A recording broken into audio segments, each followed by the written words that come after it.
Hello, dear friends, most welcome in the Utkarsh digital world.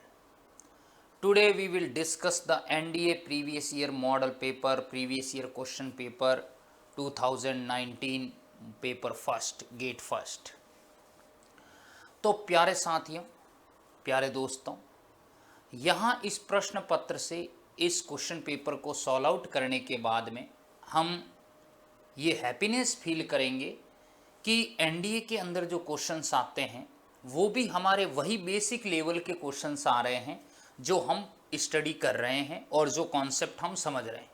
तो इन सभी previous year question paper से हमें ये आइडिया मिल जाएगा कि कितने क्वेश्चंस आ रहे हैं और किस किस लेवल से किस किस एंगल से पूछे जा रहे हैं। Okay, got it.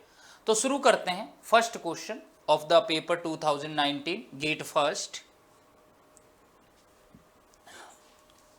The first question, the light energy escaping from the sun can be spread by the shower of the raindrops, a plane mirror, a convex lens, a combination of the convex lens and the concave lens। क्या कह रहा है कि सूर्य से निकलने वाली प्रकाश ऊर्जा किसके द्वारा फैलाई जा सकती है?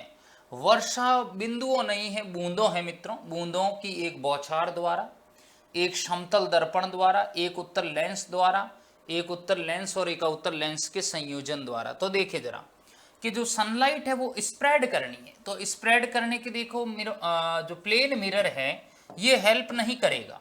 प्लेन मिरर हेल्प नहीं करेगा क्योंकि प्लेन मिरर तो क्या करेगा मित्रों, ऑब्जेक्ट का इमेज बनाएगा और वो वर्चुअल होगा, उसको हम कहेंगे फैला, स्प्रेड नहीं कर सकता, एज ए कॉन्सेंट्रेट करेगा। और कॉन्वेक्स लेंस आप जानते हैं, कॉन्वेक्स लेंस जो होता है वो तो लाइट रेज को क्या करता है, लाइट रेज को कन्वर्ज करता है। तो ये भी ऑप्शन सही नहीं, इसमें कॉम्बिनेशन आ गया, ये भी सही नहीं है। राइट आंसर है the shower of the rain drops. अब ये कैसे होता है, तो अपन ये जानते हैं कि जैसे ये बारिश की बूंद है, ये बारिश की बूंद है और इंद्रधनुष रेनबो के अंदर अपन ने देखा कि इसका TIR भी होता है, रिफ्रैक्शन भी होता है, और ये सनलाइट जो है डिफरेंट डिफरेंट कलर्स में क्या होती है, डिवाइड होती है। रेड और वॉयलेट में दो ही कलर बनाता हूं, बाकी और भी बहुत सारे कलर होते हैं। तो कहने का मतलब इसे डिफरेंट इंटेंसिटी में स्प्रेड करने का एक ही लॉजिक है, बारिश की बूंदे, इस हम कहेंगे shower of the rain drops. Right answer is the A, these all are wrong, option A is the correct. B है the correct sequence of the energy transfer that occurs when the apple falls to the ground is. मतलब ये कह रहा है कि सेब नीचे गिर रहा है तो कौन सी एनर्जी का कौन सी एनर्जी में कन्वर्जन होगा, उसका सही ऑर्डर कौन सा है हमें देखना है। तो अभी हम सोचेंगे, देखो एक सेब के भूमि पर गिरने पर होने वाला ऊर्जा स्थानांतरण का सही अनुक्रम कौन सा है। बहुत ही शानदार क्वेश्चन है, बहुत ही शानदार। बताइए जरा कैसे करोगे इसको। तो अगर इसको देखा जाए तो बताइए, ये जैसे सेब है, एप्पल है, ये नीचे फॉल हो रहा है, ये फॉल हो रहा है, फॉल हो रहा है।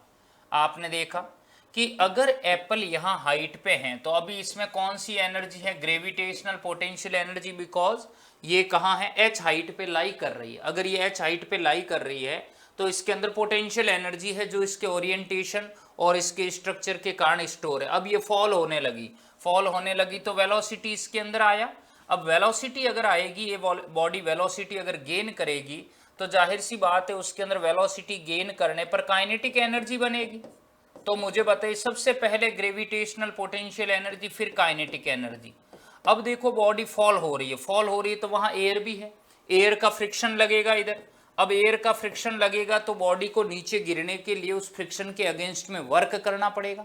अगर वो वर्क डन करेगी तो जाहिर सी बात है वहां पे हीट लॉस होगी, एनर्जी कंज्यूम होगी, बिकॉज काइनेटिक एनर्जी फ्रिक्शन के अगेंस्ट आ रही है body.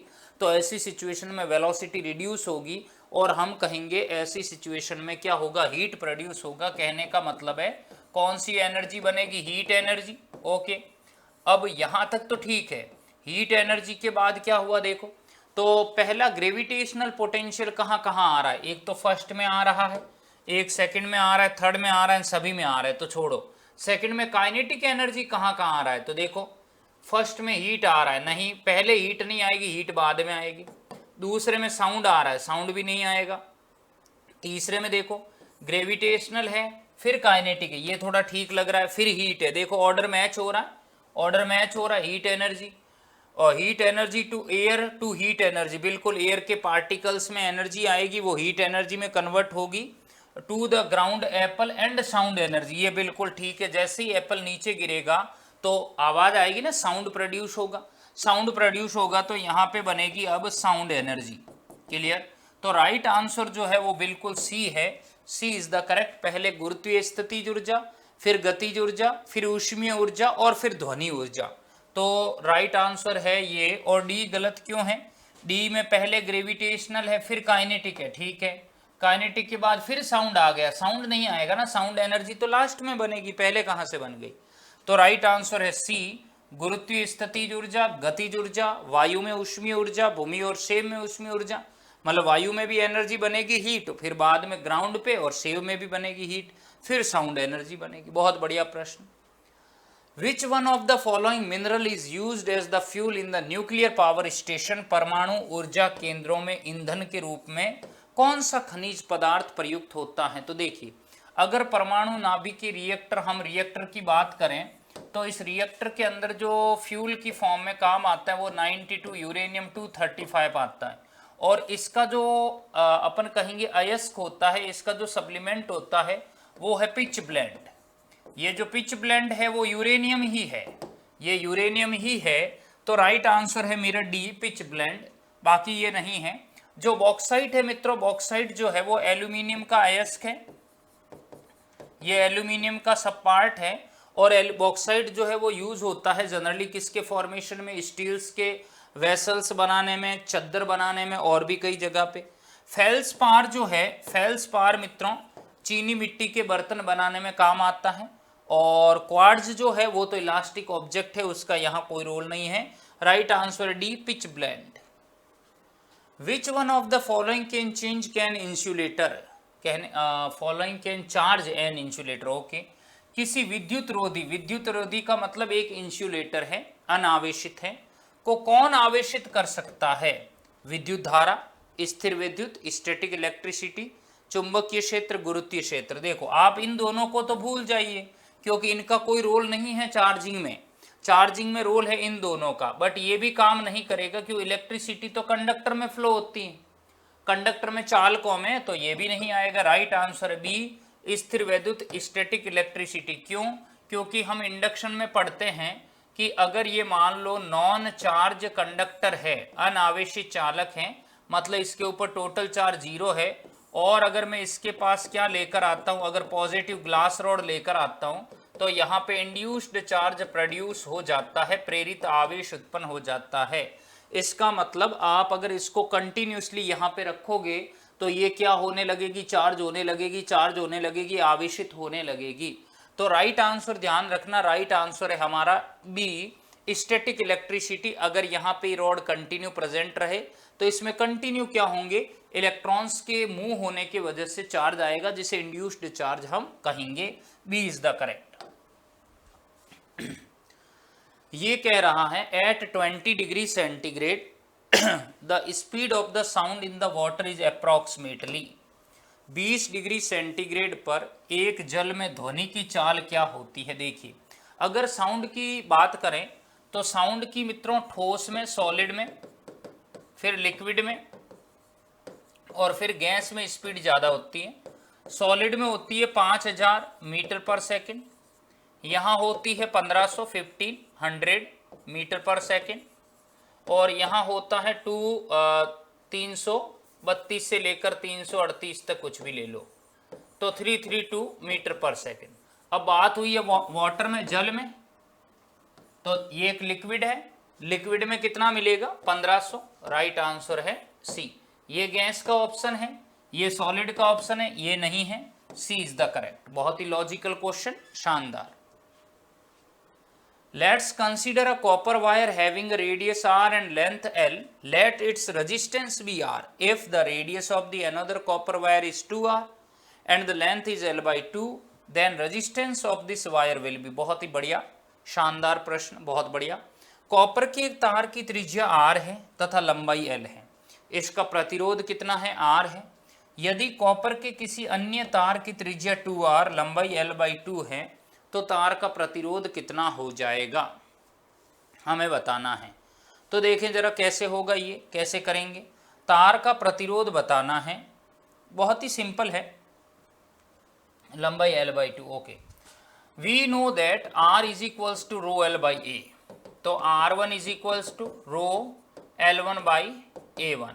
Okay, second thing, R2 is equals to rho L2, area की जगह मैं लिखूंगा पाई R2 स्क्वायर। अगर ये हम फाइंड आउट करें तो यहाँ पे R2 इज इक्वल्स टू क्या मिलेगा, रो L2 कितना है, R लंबाई L है, इसका प्रतिरोध R है। कॉपर के किसी अन्य तार की त्रिज्या 2R, लंबाई l/2 है, जो लेंथ है वो l/2 है, और रेडियस जो है वो है हमारी 2R का होल स्क्वायर, 2R है। ओके,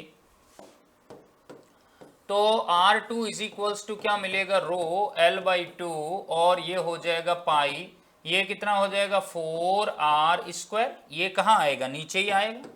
तो R2 बराबर क्या आएगा 1/8 रो L पाई R स्क्वायर, तो रो L1 बट्टे A1 कितना मिला 1/8। तो फाइनली ये क्या मिल गया मुझे, R1/8।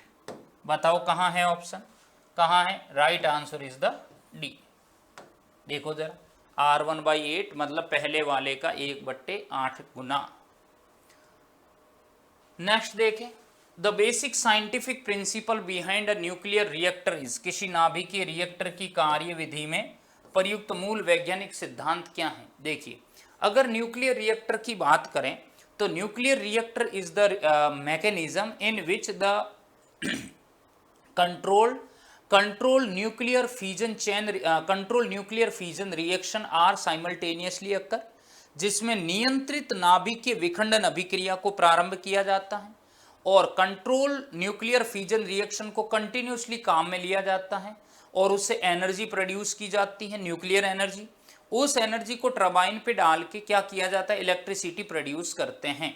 तो कुल मिला के रिएक्टर का जो मैकेनिज्म है वो नियंत्रित नाभिकीय संलयन, फ्यूजन नहीं है, फ्यूजन नहीं है, फिजन है, पर अनकंट्रोल नहीं है, कंट्रोल है इसके ऊपर, control nuclear fission, D is the correct, नियंत्रित नाभिकीय विखंडन। बाकी सारे ऑप्शन गलत हैं। Who among the following has the explained the phenomena of photoelectric effect? प्रकाश विद्युत प्रभाव की परिघटना की व्याख्या निम्न में से किसने की है। तो देखिए, अगर फोटो इलेक्ट्रिक इफेक्ट की बात की जाए तो फोटो इलेक्ट्रिक इफेक्ट डिस्कवर्ड और जो डिस्कवर्ड किया वो हर्ज ने किया था, हर्ज के अकॉर्डिंग इसका डिस्क्रिप्शन दिया गया। बट इसको अगर एनालाइज किसी ने किया है तो वो अपन पढ़ते हैं ना Einstein equation, Einstein photo electric equation, H mu equals to क्या होता है, kinetic energy plus work function W naught. ये कौन सी है, ये आइंस्टाइन एनर्जी तो है, तो right answer B Albert Einstein. Niels model जो है, नील्स बोहर मॉडल, वो एटॉमिक मॉडल है, वो एटॉमिक मॉडल है। रदरफोर्ड अल्फा स्कैटरिंग मॉडल है और प्लांक एनर्जी इक्वेशन है, E equal to H mu. Planck का जो मैकेनिज्म है वो किससे संबंधित है, Planck is connects with the photon theory, particles theory. तो right answer is the B. Two metallic wire A and B are made using copper. The radius of the wire A is small r, while its length is small l. A DC voltage V is applied across the wire A.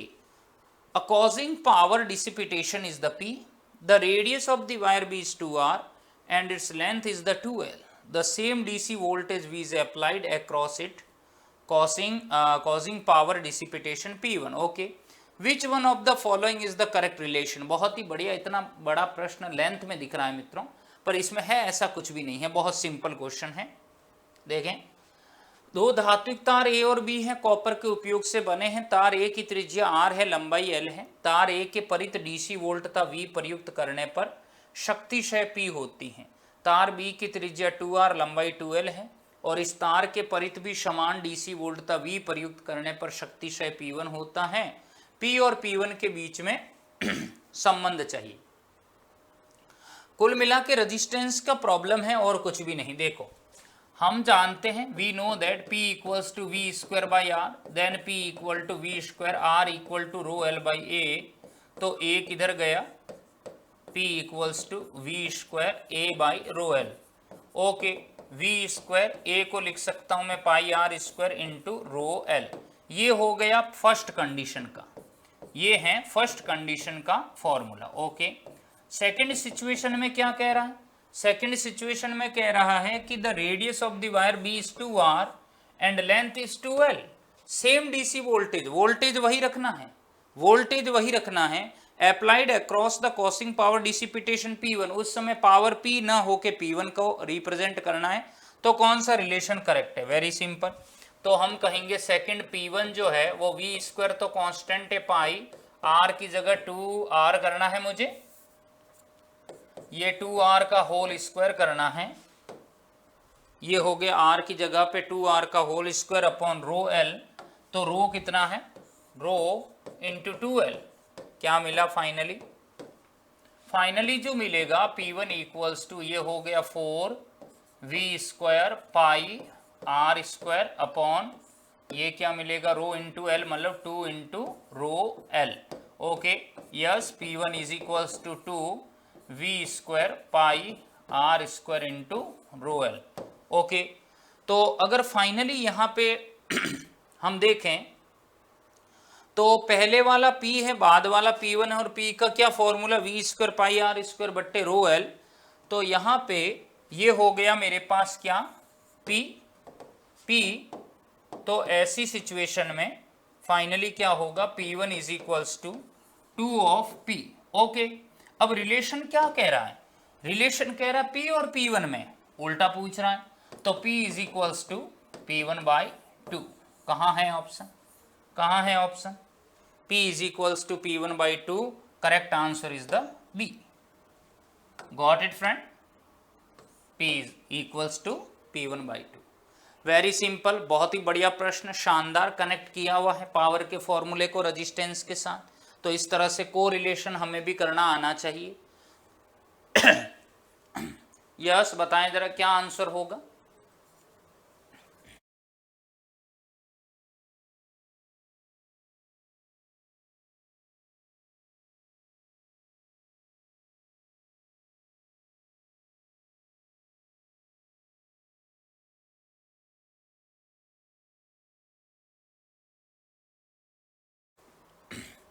Consider the following statement about the solenoid. Solenoid के लिए बोला है the magnetic field strength in the solenoid depend upon the number of turn per unit length in the solenoid. बिल्कुल correct. The magnetic field strength in a solenoid depends upon the current flowing in the wire of the solenoid. फिर कह रहा है the magnetic field strength in the solenoid depends upon the diameter. No no no, diameter पे depend नहीं करेगा, diameter पे depend नहीं करेगा। देखिएगा परिनलिका के संबंध में कौन सा कथन सही है, विचार करना है। परिनलिका में चुंबकीय क्षेत्र की तीव्रता परिनलिका के प्रति इकाई लंबाई में फेरों की संख्या पर निर्भर करती है। बिल्कुल करती है, क्योंकि B इज इक्वल्स टू है म्यू नॉट एन आई, तो ये करंट पे करेगा, और n equals to N upon L unit length of the turn पे भी डिपेंड करेगा, प्रवाहित धारा पर निर्भर करेगा। 1 और 2 तो सही है, पर डायामीटर इसमें कहीं पर भी नहीं आ रहा है, तो ये डी जो थर्ड है वो गलत है। तो राइट ऑप्शन है डी 1 एंड 2, 1 एंड 2, बाकी सारे रॉन्ग हैं। डायामीटर इस पे नहीं आएगा, डायामीटर पे डिपेंड नहीं करता है। Light year is the unit of measurement. मित्रों हर बार आता है ये एनडीए में, पता नहीं एनडीए के अंदर इस क्वेश्चन को बड़ा प्रेम है, मतलब एनडीए का इस क्वेश्चन से बड़ा ही लगाव है। तो लाइट ईयर प्रकाश वर्ष किसके मापन का मात्रक है, तो हम कहेंगे ये बहुत लंबी दूरियों का मात्रक होता है, समय का नहीं है, प्रकाश की कुल मात्रा का नहीं, द्रव्यमान का, मास का भी नहीं है। तो एक लाइट ईयर आप जानते हैं कितना है, 1 लाइट ईयर इक्वल्स टू 9.46 10 की power 15 metre. Got it friend. तो right answer is the A, very large distance. The focal length of the objective lens of the telescope is 50 centimetre. if the magnification of the telescope is 25 then the focal length of the eyepiece, बहुत बढ़िया, बहुत शानदार question. क्या कह रहा है कि किसी दूरदर्शक के अभिदृश्यक लेंस की फोकस दूरी 50 सेंटीमीटर है। यदि दूरदर्शक का आवर्धन कितना है, 25 है, तो नेत्रिका लेंस की फोकस दूरी, मतलब कुल मिला के टेलीस्कोप की बात हुई है। और अगर इसको देखा जाए तो मैग्निफिकेशन m इक्वल्स टू होता है -FO/FE। ओके फ्रेंड, यहाँ पे फोकस दूरी जो है किसकी है, the focal length of the objective lens of the telescope, मतलब ऑब्जेक्टिव लेंस जो है FO दिया हुआ है 50, मैग्निफिकेशन टेलीस्कोप ये 25, FE चाहिए ना, तो FE is equals to -FO/m। FO कितना है 50/25, यस कितना आएगा -2, बट -2 ऑप्शन में नहीं है, मैग्नीट्यूड लिया है, ये तो लेंथ है, लेंथ वैसे भी पॉजिटिव होगी, तो हमारे पास सही आंसर जो है, correct answer is the C, 2 centimetre. यहाँ पे -2 सेंटीमीटर, -2 का मतलब यहाँ पे सिर्फ ये इंडिकेशन करता है कि वो फोकल लेंथ नेगेटिव का मतलब ये है कि हम उसको क्या नाम है, लेंस जो है कॉन्वेक्स लेंस, उसके ओ से प्रिंसिपल एक्सिस के ऑपोजिट मेजर कर रहे हैं, पर है तो वो डिस्टेंस, तो मैग्नीट्यूड में वो पॉजिटिव रहेगा। विच one of the following force is the non central और नॉन कंजर्वेटिव, बहुत शानदार, बहुत शानदार। देखिए, अगर इलेक्ट्रिक फोर्स की बात की जाए तो ये कंजर्वेटिव भी है और सेंट्रल भी है, दोनों ही है। ग्रेविटेशनल की बात की जाए तो ये कंजर्वेटिव भी है और सेंट्रल भी है, दोनों ही है। और मैकेनिकल फोर्स में ये दोनों ही आते हैं, तो ये भी कंजर्वेटिव है और सेंट्रल है। बट ये फ्रिक्शन की बात की जाए, घर्षण की बात की जाए, तो ये नॉन कंजर्वेटिव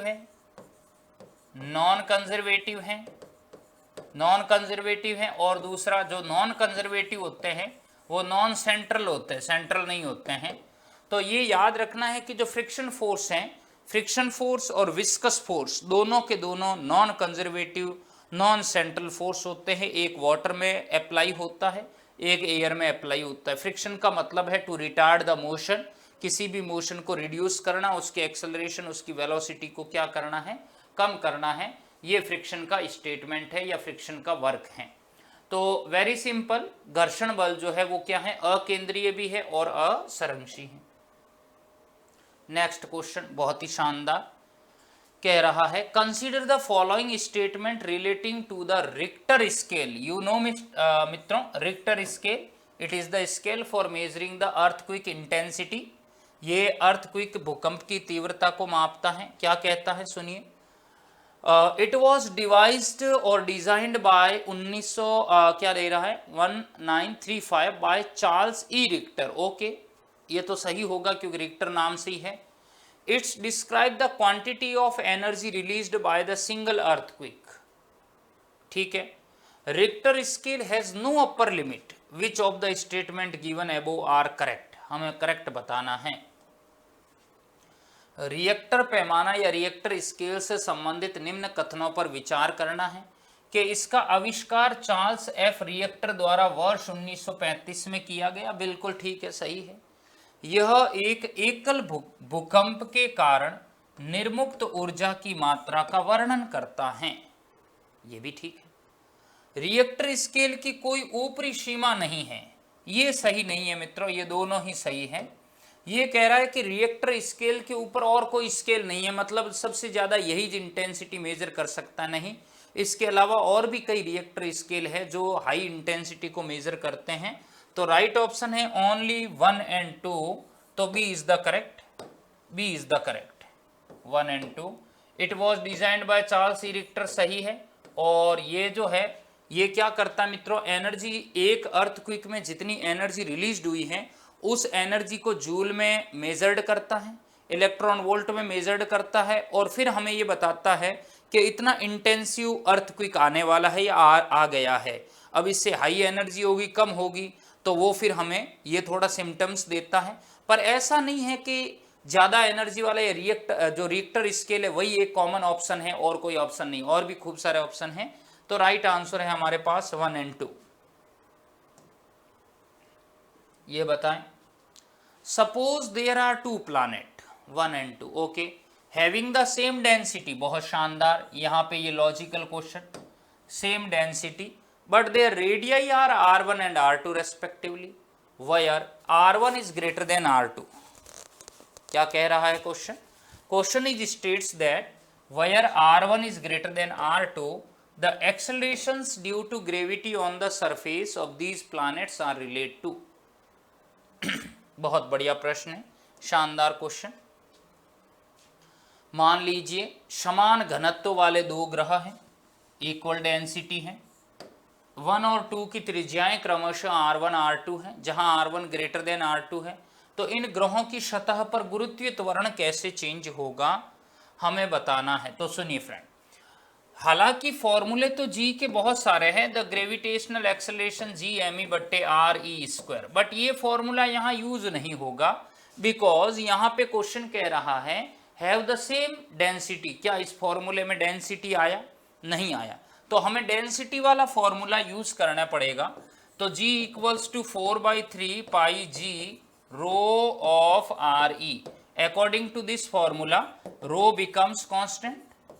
तो ऐसी सिचुएशन में g प्रोपोर्शनल है मेरे पास, क्या g प्रोपोर्शनल है आर ई, तो ये कह रहा है 1 and 2 having the same density but their radii r1 and r2 respectively, where r1 greater than r2, okay. तो मुझे बताइए g प्रोपोर्शनल r1 है, चूंकि r1 ग्रेटर देन है r2, तो बताइए g1 ग्रेटर देन होगा कि नहीं g2 से?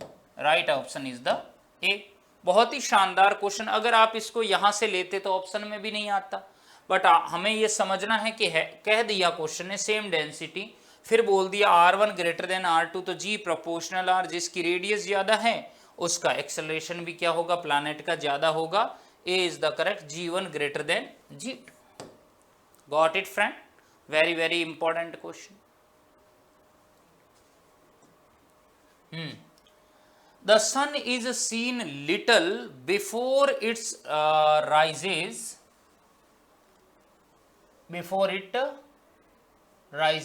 and for a short while after its set.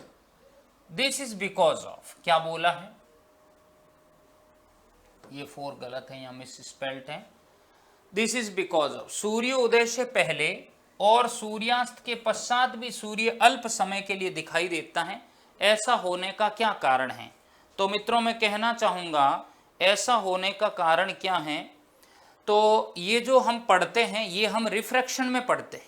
क्या पढ़ते हैं? रिफ्रैक्शन में। एक्चुअली क्या होता है, सनसेट और बिफोर सनराइजेस के समय जो सन होता है वो हॉरिजॉन्टल के नीचे चला जाता है। क्या होता है? जैसे ये लाइन है, तो जो सन होता है वो एक्चुअली प्रेजेंट तो यहाँ होता है बिफोर सनसेट और बिफोर आफ्टर सनसेट और बिफोर सनराइज के समय। अब होता क्या, यहाँ से लाइट रे आती है और ये कोई ह्यूमन बीइंग है अर्थ की सरफेस पे, तो यहाँ से लाइट रे क्या होती, बेंड होती है और इसकी आंखों पर आती। तो इसकी आंखें, मतलब मनुष्य की आंखें, जो ह्यूमन बीइंग ऑब्जर्वर है उसको ऐसा दिखाई देता है कि सन यहाँ पे, जबकि सन यहाँ नहीं है, वो बिलो द हॉरिजन है। इस वजह से यहाँ एक भ्रम और इल्यूजन प्रोड्यूस होता है, उसको लगता है कि ये लाइट रे वहां से आ रही। अब ये वहां से आ रही, तो ऐसा क्यों है? ऐसा इसलिए है क्योंकि वो जो सनलाइट है वो अर्थ की एटमॉस्फेयर की डिफरेंट लेयर से रिफ्रैक्ट होके मनुष्य की आंखों पे आ रही है, ह्यूमन बीइंग की आईसाइट जो है उसे ऑब्जर्व कर रही है। तो उसमें क्या होगा, बहुत सा डेविएशन आया। डेविएशन कब आता है? जब रिफ्रैक्शन होता है। तो राइट आंसर जो है, पूर्ण आंतरिक परावर्तन तो यहाँ नहीं हो सकता मित्रों। वायुमंडलीय अपवर्तन बिल्कुल सही है। सूर्य की दिशा में प्रत्यक्ष परिवर्तन नहीं, ये भी नहीं है। और विक्षेपण ये प्रिज्म में होता है, ये यहाँ नहीं, ये प्रिज्म में। It is the concept of the prism, ये प्रिज्म का कॉन्सेप्ट है। ओके, तो राइट ऑप्शन जो है यहाँ पे है B, atmospheric refraction. Got it friend? कीजिए थम्स अप जब मिल बैठेंगे हम सब। बहुत बढ़िया क्वेश्चन, शानदार। ओह शानदार क्वेश्चन। बताइए, the figure Sovan below gives the time t versus position x graph of 3 object a b c. Which one of the following is the correct relation between their speeds va, vb and vc respectively at any instant t greater than 0? Friend आप इसको ज़्यादा tough ना समझे, बहुत ही easy question है ये, भले इतना लेंथी ज़रूर है, बहुत ज़्यादा स्पेस कंज्यूम ज़रूर किया है, बट इसमें ज़्यादा इतना कोई दमखम नहीं है। देखें ज़रा, टाइमिंग इधर दिया है, पोजीशन इधर दिया है, उल्टा है एक तो ये CBA, और जो इसका ऑर्डर है वो भी इन्वर्ट है। ओके, एक बार हिंदी में भी पढ़ते हैं। देखें, दिए गए चित्र में 3 वस्तुओं ABC के लिए उनका समय t स्थिति x ग्राफ दर्शाए गए हैं। ठीक है, किसी क्षण t ग्रेटर देन 0 पर वस्तु ABC की चालें क्रमशः क्या हो जाती हैं, VA VB VC के मध्य सही संबंध कौन सा है। बहुत ही सिंपल क्वेश्चन है फ्रेंड, देखिए जरा कैसे करेंगे इसको। अगर हम देखें तो पोजीशन नीचे टाइम ये है, बट आप अगर किसी ग्राफ के स्लोप की बात करते हो तो slope equal to m equal to tan theta equals to delta y बट्टे delta x। Okay, then tan theta equal to delta y by delta x। Delta y कौन है, टाइमिंग है, और डेल्टा x कौन है, पोजीशन है। इसका meaning ये हो गया कि ये तो 1 अपॉन वेलोसिटी है। इसका मीनिंग ये है कि स्लोप जो है वो 1 अपॉन वेलोसिटी को रिप्रेजेंट कर रहा है। तो बताइए स्लोप जिसका स्लोप ज़्यादा होगा उसकी वेलोसिटी कम है, और जिसका स्लोप कम होगा उसकी वेलोसिटी क्या है, ज़्यादा है, हाई है। तो देखिए सबसे ज़्यादा स्लोप बनाएगा ऑब्जेक्ट C, तो यहाँ वेलोसिटी होगी VC। सबसे ज़्यादा जो हॉरिजॉन्टल के साथ एंगल बनाएगा वो होगा C, तो वेलोसिटी VC। फिर एंगल होगा थीटा टू B के लिए, वेलोसिटी VB। सबसे कम होगा A के लिए तो VA। तो मुझे बताइए स्लोप सबसे कम A के लिए है, तो इसका स्पीड सबसे ज़्यादा है, फिर B से, फिर C से। तो राइट ऑप्शन कौन सा है, कहाँ है, देखो C का कम कहाँ आ रहा है, C का जो कम आ रहा है वो आ रहा है हमारे पास B में, तो B इज द करेक्ट। देखो सबसे ज़्यादा A, B और फिर C, उल्टा करना है, जिसका स्लोप ज़्यादा उसकी वेलोसिटी कम है तो C का कम है, फिर B का कम है, और सबसे ज़्यादा किसका है, A का। तो राइट ऑप्शन है हमारा B, VA greater than VB greater than VC। बहुत ही शानदार क्वेश्चन, लॉजिकल, ज़्यादा टफ भी नहीं है, वेरी इजी। बताइए 1 dyne a unit of force in the CGS system, बिल्कुल हम जानते हैं ये तो, इक्वल्स टू, एक डाइन CGS पद्धति में बल का मात्रक जो है वो किसके बराबर है, एक डाइन CGS पद्धति में बल का मात्रक बताएं फ्रेंड किसके इक्वल है, tell me now.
Yes,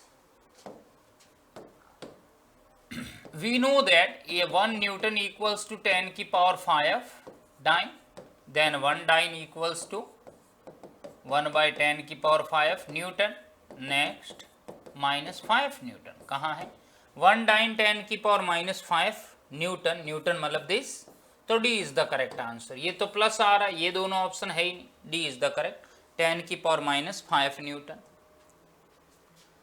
In the given velocity v versus time t, graph accelerated and deaccelerated motions are respectively represented by the line segments। बताना है कि ये वेलोसिटी है, ये टाइम है, हमें बताना है कि कौन जो है, कौन सी लाइन एक्सेलरेटेड मोशन को बता रही है और कौन जो है वो डी एक्सेलरेटेड को बता रही। कहने का मतलब किस में बॉडी बहुत स्पीड में है, एक्सेलरेशन ज़्यादा है, और किस में बॉडी का एक्सेलरेशन रिड्यूस हुआ है, बॉडी में मंदन हुआ है, बताना है। तो सुनिए, दिए गए वीटी ग्राफ में त्वरित गति तथा मंदित अवत्वरण गति क्रमशः किन रेखा खंडों के द्वारा दर्शाई जा रही। बहुत ही सिंपल क्वेश्चन है फ्रेंड, देखिए ज्यादा टफ नहीं है। आप क्या करें, स्लोप का कॉन्सेप्ट सीधा याद रखना है। जैसे ये एक्स एक्सिस पे ले आओ, इसको झुका दो, क्योंकि जो भी स्लोप बनेगा वो एक्स एक्सिस पे बनेगा। अब आप देखोगे कि यहाँ पे ये एंगल बनेगा और एक यहाँ पे एंगल बनेगा। तो जो यहाँ एंगल है θ1 है, यहाँ एंगल θ2 है। जो θ1 है, θ1 क्या लग रहा है आपको, θ1 90 से ज्यादा है, θ1 इज ग्रेटर देन 90। और आप जानते हो जो tan थीटा है वो ग्रेटर देन अगर 90 होगा, क्योंकि स्लोप tan थीटा होता है। तो tan थीटा में 90 से अगर बड़ी वैल्यू है तो आप जानते हो वो नेगेटिव होगा। क्लियर, इसका मतलब स्लोप नेगेटिव है। स्लोप नेगेटिव है इसका मतलब वो डी एक्सेलरेटेड है। अरे ये वेलोसिटी टाइम है, वेलोसिटी टाइम का स्लोप किसको रिप्रेजेंट करता है, वेलोसिटी बट्टे टाइम इक्वल टू एक्सेलरेशन। इसका मतलब m नेगेटिव है, इसका मतलब एक्सेलरेशन नेगेटिव है। इसका मतलब ये जो ए बी लाइन है वो डी एक्सेलरेटेड मोशन को या मंदित अवत्वरण को बता रही है। कौन सी, ए बी लाइन। तो ए बी कहाँ है, ए बी कहाँ है, याद रखना ए बी बाद में होना चाहिए। तो एक तो ए बी यहाँ आ रहा है, एक ए बी यहाँ आ रहा है, पहले आया हुआ वो काम नहीं आएगा, ये ऑप्शन तो गलत है। तो राइट ऑप्शन है सी या बी में से। ओके, अब यहाँ आप देख रहे हो कि जो θ2 है, θ2 जो है वो क्या है, लेस देन 90 है। तो जाहिर सी बात है जो m होगा वो m क्या होगा मेरे पास, अगर लेस देन 90 है तो tan थीटा लेस देन 90 होने पर क्या होगा, पॉजिटिव। तो ये एक्सेलरेटेड मोशन को बता रहा है। तो सी डी जो है बिल्कुल सही है, यहाँ बी सी आ गया गलत। Right option is the C D. C D बता रहा है कि यहाँ पे एक्सेलरेशन बढ़ रहा है, इंक्रीज हो रहा है। तो सी इज द करेक्ट। बहुत ही शानदार लॉजिकल क्वेश्चन। क्लियर है फ्रेंड। नेक्स्ट बताएं, which one of the following statement regarding the thermoflask is not correct. बताना है which one of the following statement regarding the thermoflask is not correct. The walls of the flask are separated by the vacuum and made of the glass, which is the poor conductor of the heat. The glass walls themselves have the sheeny surface. The surface of the inner wall radiates good amount of the heat, and the surface of the outer wall absorbs some of the heat that is radiated from the inner wall. The cork support are poor conductors of the heat. बताना है किसी thermos flask के संबंध में कौन सा कथन सही नहीं है, सही नहीं बताना है। देखिए कि फ्लास्क की दीवारें कांच की बनी होती है जो उष्मा का हीन चालक होती हैं। फ्लास्क की दीवारों के मध्य निर्वात होता है, ये तो बिल्कुल सही है, गलत नहीं है, ये तो सही है। ऐसा ही होता है, तभी वो बाहर की उष्मा को, हीट को अंदर नहीं आने देता और अंदर वाले एटमॉस्फेयर को मेंटेन रखता है। कांच की दीवारों की सतह चमकीली होती है, बिल्कुल सही है, शाइनिंग होती है, पॉलिश्ड होती है। तो ये फर्स्ट और सेकंड तो सही है। फिर देखते हैं थर्ड, आंतरिक दीवार की सतह मतलब इनर सरफेस की जो इनर सरफेस है वो उष्मा का अधिक मात्रा का विकिरण करती है तथा बाहरी दीवार की सतह आंतरिक दीवार से विकिरित होने वाली उष्मा के कुछ भाग को अवशोषित करती। उल्टा है मित्रों, ये गलत है स्टेटमेंट कि जो इनर सरफेस है वो क्या करता है, हीट की मैक्सिमम एनर्जी को क्या करती है, रेडिएट नहीं करती है, वो करती है बाहर वाली, वो क्या करती, परावर्तित कर देती है। जो बाहर वाली सरफेस है वो बाहर वाली हीट को आने नहीं देती और अंदर वाली जो हीट है वो इन दोनों की जो लेयर है, ग्लास की लेयर, उनके बीच में फंस जाती है। तो राइट ऑप्शन जो है सी है जो गलत है। और कॉर्क आधार उष्मा के हीन चालक होते नहीं, ऐसा कुछ भी नहीं है। हालांकि जो कॉर्क है, कॉर्क का मतलब उसका जो ढक्कन होता है थर्मस का वो बैड कंडक्टर है। तो ये सही भी है कि भाई बैड कंडक्टर होने से क्या होगा, उनकी वजह से हीट बाहर नहीं जाएगी तो वॉल और उसके मैकेनिज्म के कारण। तो ये यहाँ पर तो सही है पर हमें गलत फाइंड करना है। तो राइट आंसर यहाँ पे सी होगा कंफर्म रूप से, वो है हमारा सी कि surface of inner wall radiates good amount of the heat, good नहीं bad amount of heat, and surface of the outer wall absorb some of the heat. नहीं, ऐसा नहीं है, आउटर सरफेस तो रिफ्लेक्ट करती है, एब्जॉर्ब नहीं करती है। तो राइट आंसर हो गया था सी। बताना है black hole is, black hole क्या है, ब्लैक होल का मतलब है एक टूटता हुआ तारा। Black hole is the hug black stars which has the zero acceleration due to gravity on its surface। तो मैं बता देता हूं मित्रों, ब्लैक होल का मतलब क्या है। एक ऐसा हग स्टार होता है, टूटा हुआ तारा होता है, जिसमें ग्रेविटेशन इतना ज्यादा होता है कि वो अंदर वाले लाइट को भी बाहर जाने नहीं देता, इतना ज्यादा ग्रेविटी होती है उसके अंदर। तो कौन सा ऑप्शन है, देखो, huge black stars which has the zero acceleration due to gravity on its surface, नहीं, गलत है।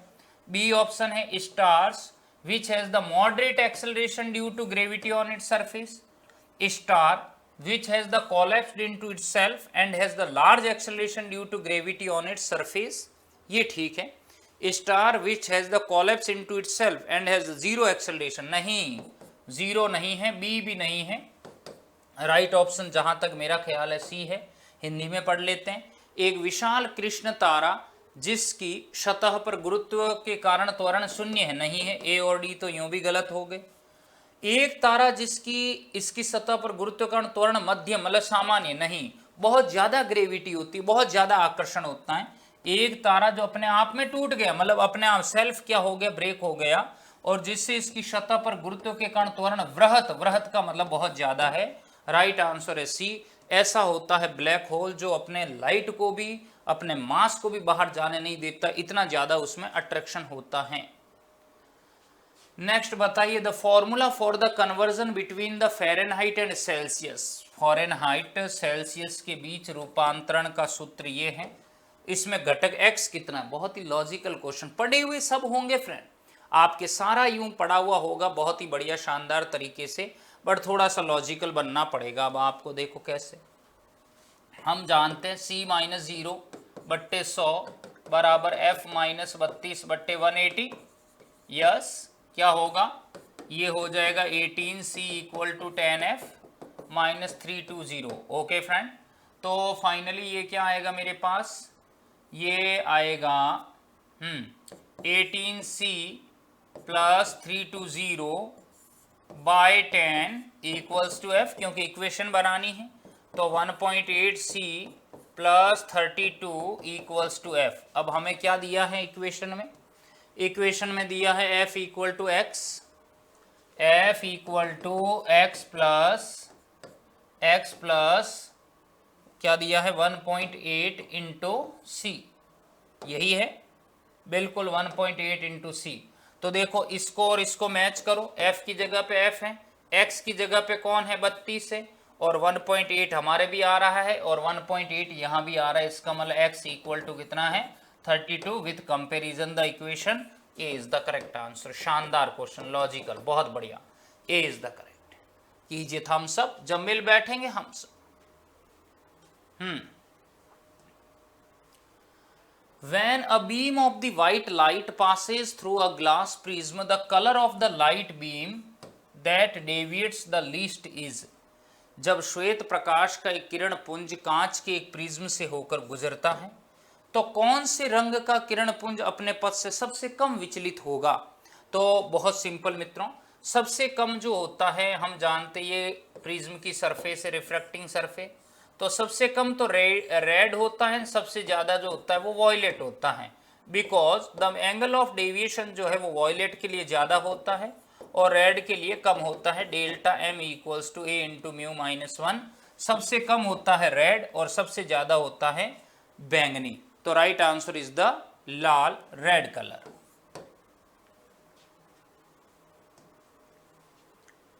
LIGO स्टैंड्स फॉर, LIGO किसके लिए है भाई, LIGO का अर्थ क्या है, the laser interferometer gravitational wave observatory, light interferometer gravitational wave observatory, light induced gravity observatory, या लेजर इंड्यूस्ड गैसेस ऑप्टिक्स। तो मैं बताता हूं मित्रों, LIGO का मतलब है laser interferometer gravitational wave observatory. ये अमेरिका के NSF के द्वारा बनाया गया है। इसका मीनिंग होता है कि जो ब्रह्मांड में, अंतरिक्ष के अंदर, जो स्पेस के अंदर जो ग्रेविटेशनल वेव है उनका ऑब्जर्वेशन करना, उनकी इंटेंसिटी मेजर करना, उनके डायरेक्शंस को मेजर करना, उनकी ब्रीफ स्टडी करने के लिए LIGO बनाया गया है। तो इसका राइट ऑप्शन ए है, A laser interferometer gravitational wave observatory. NSF की टीम के थ्रू ये फॉर्मेट किया गया है ग्रेविटेशनल वेव को ऑब्जर्व करने के लिए। बहुत ही शानदार क्वेश्चन कई बार आया हुआ है। अ fuse wire must be, fuse wire किसका होता है, फ्यूज वायर तार कैसा होना चाहिए। देखो फ्यूज वायर का क्या कॉन्सेप्ट है कि अगर करंट अपनी लिमिट एक्सीड कर जाती है सर्किट के अंदर, तो फ्यूज वायर क्या होता है, ऑटोमेटिक गल जाता है, मतलब मेल्ट हो जाता है। ऐसा करने से क्या होगा, जैसे ही वो मेल्ट होता है फ्रेंड, तो मेल्ट होने से क्या होता है कि वहां के सर्किट को ब्रेक कर देता है और ओपन सर्किट में करंट पास नहीं होता है। क्लियर। जब ओपन सर्किट में करंट पास नहीं होगा तो करंट आगे जाएगा नहीं, तो अगले जो अप्लायंसेज हैं, जो बल्ब है, ट्यूबलाइट्स है, वो तो फ्यूज नहीं होगी। तो ये फ्यूज वायर का बहुत बड़ा योगदान है कि खुद मर जाएगा पर आगे क्या होगा, दूसरों को सेफ कर देगा। तो अपने आप को क्या कर देता है, वो गला देता है, मेल्ट कर देता है। तो होना चाहिए लो मेल्टिंग पॉइंट। अब लो मेल्टिंग पॉइंट कहाँ कहाँ आ रहा है, देखो एक तो फर्स्ट में आ रहा है हाई हाई, एक इसमें आ रहा है, तो इसका मतलब या तो ए है या डी है, बी और सी सही नहीं है। दूसरी बात ये कह रहा है रोधी, इसमें इंसुलेटर बोला है, तो इंसुलेटर कैसे हो सकता है फ्रेंड, कंडक्टर होगा ना, क्यों करंट को पास करवाता है। ये समस्या तो तब आती है जब वो लिमिट एक्सीड कर जाती है। अगर लिमिट एक्सीड नहीं कर रही तब तक तो वो पास करवाता है, इसका मतलब वो कंडक्टर ही है। चालक और निम्न गलना, तो याद रखना ये टिन और शीशा, हाँ टिन और शीशा जैसी धातुओं से मिलकर बनाया जाता है फ्यूज वायर। और इसका रेडियस का कोई यहाँ हम कहेंगे इसकी लेंथ का सर्किट में कोई रोल नहीं होता है। कहने का मतलब आप 10 मीटर भी यूज कर सकते हो, 5 मीटर भी यूज कर सकते हो। Right option is the A, conducting and low melting point. तो डियर फ्रेंड, मैं आशा करता हूं कि आपको ये एंगल तो पूरी तरह से क्लियर हो गया होगा कि किस किस एंगल से एनडीए के अंदर फिजिक्स के क्वेश्चंस आ रहे हैं। बहुत ही सिंपल आ रहे हैं, लॉजिकल भी है और पढ़े हुए सब होते हैं हमारे। बस थोड़ा सा हमें क्या करना, अपनी अप्रोच को चेंज करना है, उसमें डाइवर्सिटी बढ़ानी है, एंगल्स बढ़ाने हैं, ताकि हम उन क्वेश्चंस को क्या करें, बढ़िया तरीके से और एक एक्सट्रीम लेवल से तैयार कर सकें। तो I hope you feel the lot of joy and happiness in this session. Now we will stop this session और नेक्स्ट कड़ी में हम और ऐसे क्वेश्चंस मॉडल पेपर्स के साथ, प्रीवियस ईयर क्वेश्चंस पेपर के साथ आपसे रूबरू होंगे, मिलेंगे। तो आज के लिए इतना ही। This session is now stop. Thank you, take care, bye bye, जय हिंद।